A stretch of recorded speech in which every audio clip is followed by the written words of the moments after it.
TV, Sengolo Mbabino, Kukutana Bino. Donc, tu as qui Lelo, Tomi Tuna pour passer dans mon thème. Tolongwe na Cannes, pour Nani, Léopard, et na Cannes. Toujours, Baltambo sa micro na biso, toute la population. Mbote pas na biso. Papa Mbote mingi. Tolongwe na Cannes. Na bandi pour une préparation, na organisation. Sur l'organisation, malamu ezalité, résultat nango ezalaka échec.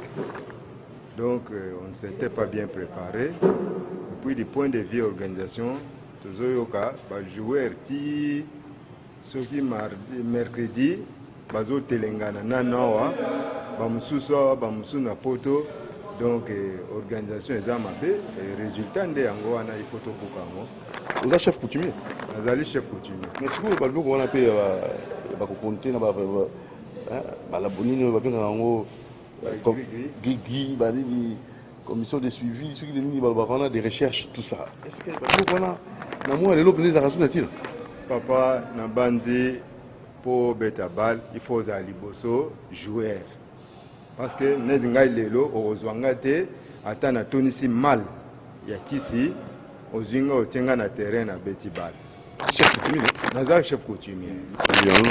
Donc kozala chef coutumier ezaki ndokite ezako sala ba kisi te mais ozana puissance ya maloba. Hein? Mais préparation na nyoso eleki. Ata biloko wana ezali il faut préparation ezala malamu. Il faut organisation à malamu et vanda pour tant bino bo sala biloko wana ekende longo yo kanisi ba gabonais kuna bango bazana kisite obia bato banganga kisi kuna et pas na bango bazate donc préparation de nos organisation il faut ekende na liboso. Alors ce que vous ça proposition parce que na kotala kamboka na biso ndenge à chaque fois toujours connaître ka maboye yo préparation oui et bandaka tant kan bandi et ko bandaka. Papa na bandi olobi likambo malamu banda kala mboka na biso ezokende kaka na bulu yeke tozwaka makambo nyonso au sérieux te. Il faut kotia tango ba joueur basangana entraîneur amekana ngosangisa ba joueur pendant mois tango ayeba nani aza makasi te bazwa ba moyen gouvernement azwa ba moyen parce que le football est un sport batu nyonso ba mipesaka. Et puis je pense que kotia mbongo pepo na football et ko déranger te.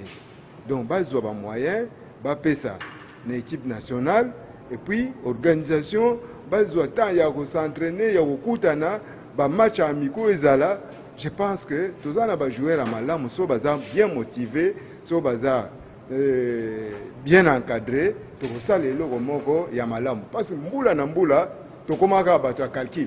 So ki kuna poli, so mais pourquoi to cause à l'équipe de base te o ezali ke équipe moko bato babeti boza ko sepela. To koma Hollanda match à Léopard na mwa likaya bo mungu akaka pembeni.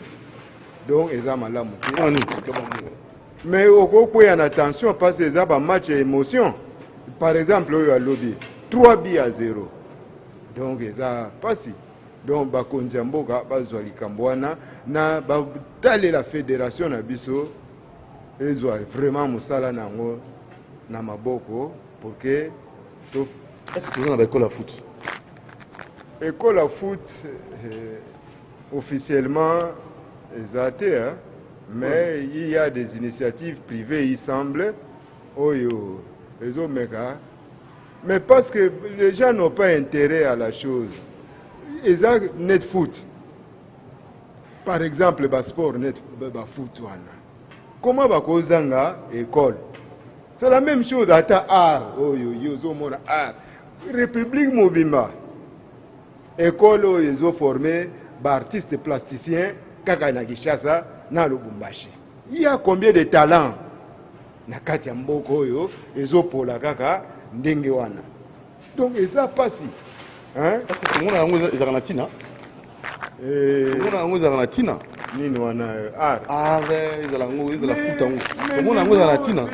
tina nango ezalaka soki championnat bandi tina nango ezalaka soki coupe kane bandi nde tokomi mona tina nango papa na bandi ngai moto na ko démontrer te na télévision ou liboso bato tina ya sport tina ya art non eza biloko oyo eyebana mokili mobimba ke epesa lelo business nini eleki sport par exemple tozwa transfert à joueur moko lelo na mikili ya poto ezokote combien salaire à joueur moko lelo eza combien bœuvre d'art tozwa kaka ndingisa bœuvre d'art namona esika te balobi oyo nasombaki œuvre d'art na $100 na sali mauvais marché nateki na $20 emataka kaka valeur au fur et à mesure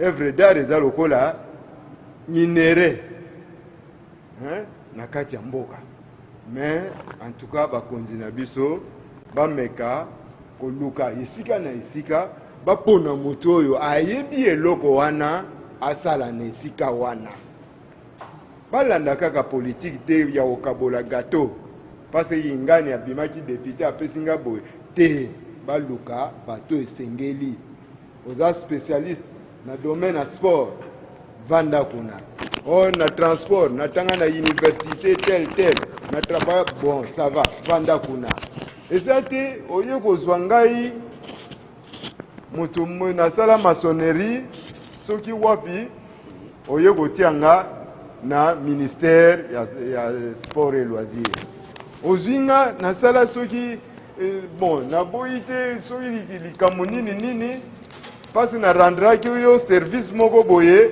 bon pour vous remercier di kutu culture elo pamba di kene kaka vanda kuna olia mbongo non il y a des gens des spécialistes dans les différents domaines oyo bokoki kotia azala pe na souci ya mboka est-ce que yo za chef coutumier na ebité na domaine okoti moi te nazwi micro siko cravate nalati so mpenza namoni ke toni tofanda siko tofanda mpenza po te ngai totambola tozwa bavie ya bato ebele na million makambo ezali awa sikoyo nyonso nde ozotala ozali chef coutumier ya wapi po ya idiofa kuna donc nde oza uti idiofa bon nautaki naza awa mikolo alors yo oza moko coutumier nini ozosala tomona makambo mosusu eza na litomba epai na biso tomona yango litomba te ezali botutu to eza nini penza bututu eza te nalobaki na ebandeli makambo ya organisation ata ntango ya kala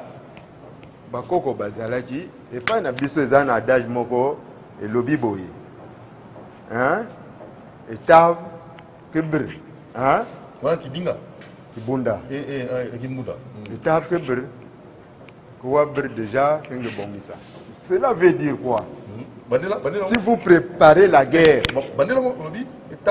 étape kebr donc flèche ya bitumba il faut kobongisa yango bien avant ce n'est pas ntango yo oyoki ke ennemi azoya yo bandi kobongisa on va vous surprendre dans les préparations nalobaki na ebandeli c'était un problème de préparation parce qu'on a du talent. Ah, tata, je n'ai pas de critères. Je ne sais pas aussi ma critère.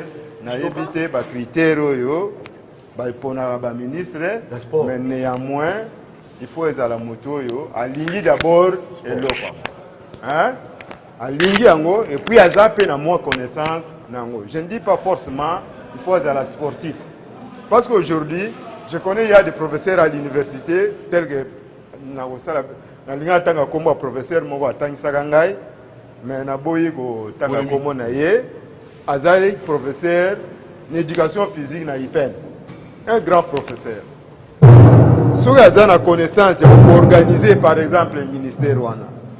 Akoki organiser yango ayebi qu'est-ce qu'il faut pour que to komana résultat oyo parce que tanga komo na yawa eza malamu te mais atangisanga na ina ngana tangi na ina mais dans l'entretemps aza opesanga cours méthodologie de loisirs.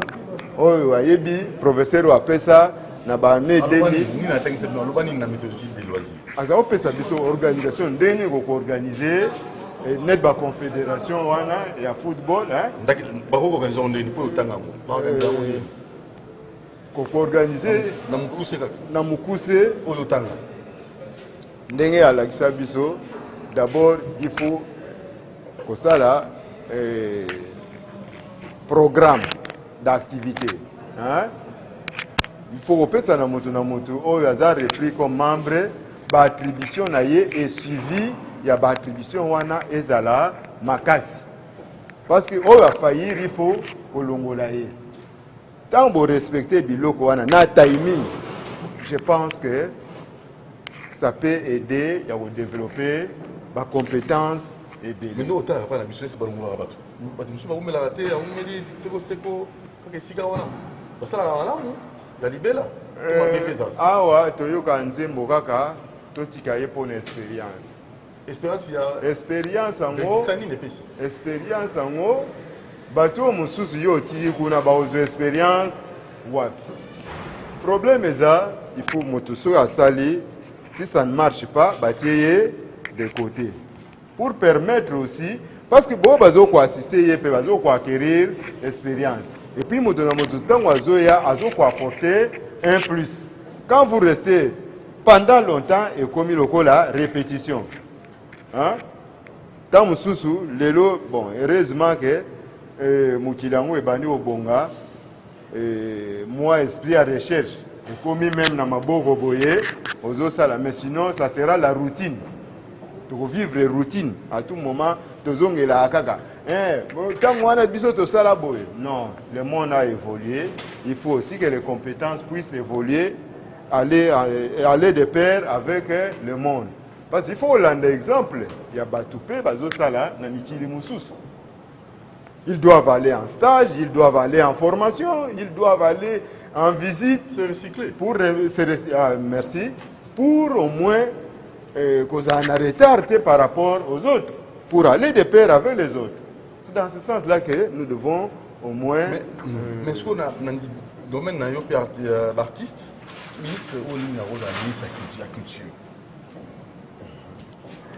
Ngai Naloba Kiboye. Je pense. Natangi Naïna. Je pense qu'il faut aux ala beaucoup plus culturel. Quelqu'un qui aime d'abord la culture. Quelqu'un qui maîtrise bien la culture. Et puis, aux alapé na bolingo. Le malheur dans notre pays, ministère de la culture est d'abord relégué au dernier plan. Alors que le ministère de la culture, c'est ça, l'homme congolais. D'ailleurs, il faut les alakutu, ministère moko proche de la présidence. Pourquoi? Parce que quand on parle de la culture, on voit l'homme. C'est ça qui fait la culture. Sans l'homme, on ne peut pas parler de la culture. Parce que définition de la culture, Lélo, si vous voulez définir, je pense que la culture, c'est l'homme. Par rapport à lui-même, par rapport à son environnement, par rapport au temps. Comment il vit, comment il a vécu, comment il s'organise. Koloba, c'est un élément de la culture. La langue, par exemple. Kolata. Donc, c'est la culture qui différencie les différents peuples. Parce que les gens n'ont pas cet exemple.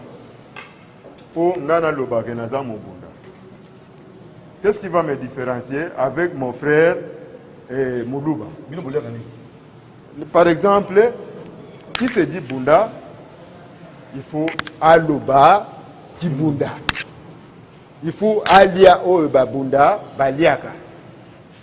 Il faut, je ne sais pas, à se comporter. Babalaka. C'est celui-là qui se dira. Nzembo.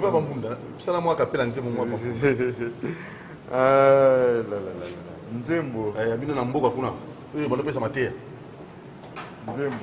Tsangebala, tsangebala, tsangebala, nyale nankalale nambu, tsangebala, tsangebala. Donc, par exemple, s'il y a palabre africain, pour atténuer ou pour informer Maintenant, il faut du sérieux. Hein? On veut maintenant percer l'œuf. On donne par exemple une petite chanson comme ça pour interpeller les juges, les notables. Maintenant, il faut faire attention. Tsangebala, c'est quoi? Tsangebala, Tsangebala, Nyale Nankalale, Tsangebala. Lambunda? Non, même s'il y a une calebasse engraissée là, quelqu'un peut accompagner, peut accompagner, mais sinon, c'est pendant de Et quand nous ne considérons pas notre culture, là, nous sommes disparaissons. Nous sommes déracinés nous-mêmes parce que à ce moment-là. Et quelles conséquences? La conséquence, nous serons toujours dominés. Hein, et on ne pourra pas faire face aux autres cultures. Notre culture, nous serons toujours inférieurs, hein, aux autres, complexés d'ailleurs. Parce que notre force, ça sera notre culture. Que nous sommes en train. Notre force, c'est notre culture. Oui. Parce que aujourd'hui, nous sommes en train de mépriser ça. Hein? Ça ne sert à rien de. Même Babiloko Zoloba, Makamwaba Balwana. Même temps à Libanda. On s'est préparé, papa. Ce n'est pas comme ça. Je peux prendre aujourd'hui, je prends quelque chose dans ma poche en tant que chef coutumier. Même si vous n'êtes pas boxeur, si vous n'êtes pas boxeur, na bandi yo qui n'était pas un boxeur, c'est ma coffre quand même. Hein? Il faut éviter, hein? Bon, éviter, mais il y a des choses, hein? Juste pour amuser un peu la galerie, mais sinon au bêta. Et pour finir, pour te remettre en bon, Nagosenga, en tout cas, on a sepeli ligne papa, l'émission nayo, aux Zinga Nanzela, Tozoaka, Makamunioso, au sérieux. To Bongisaka, to Yebike, équipe nationale et Zalaka. Il n'y a pas une période que l'équipe Wana est à soutien. Après un match et Panzani, non. Merci beaucoup. C'était encore le chef coutumier Blaise Ngon. Blaise Ngon. Ça veut dire Ngon, ça veut dire quoi? Ngon, c'est ce qui a trait à la lune. À la lune. Merci. Hein? Merci de m'abonner. Vous l'avez dit, vous merci. Abonnez-vous massivement sur mon TV. Merci à mon Djambé. À la prochaine. Ciao. Merci.